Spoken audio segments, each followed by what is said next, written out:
Nous avons déjà des tués et des blessés. Nous avons encore 2 jours à y rester. Des témoignages de poilus lus par des enfants. Pour ce 95e anniversaire de l'armistice 1918, les témoins directs ont tous disparu. Mais la mémoire, elle, perdure.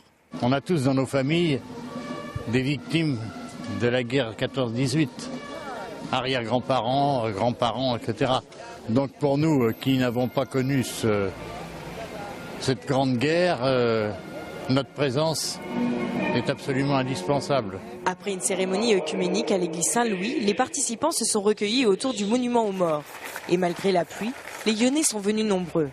J'ai vraiment beaucoup apprécié la présence de nombreux jeunes et une participation nombreuse de la population lyonnaise qui montre l'attachement à la fois à la mémoire de l'événement de 1918, mais aussi au souci d'entretenir la flamme du souvenir et le souci de rechercher les moyens de consolider la paix. Ancien combattant de la guerre 39-45, cette commémoration, en plus de lui rappeler des souvenirs, prend tout son sens pour Pascal. J'ai pensé à tous ces poilus qui ont beaucoup souffert dans les tranchées et je pense à eux vraiment, je n'aurais pas voulu être à leur place. Depuis peu, le 11 novembre rend non seulement hommage aux poilus, mais également à tous les morts pour la France.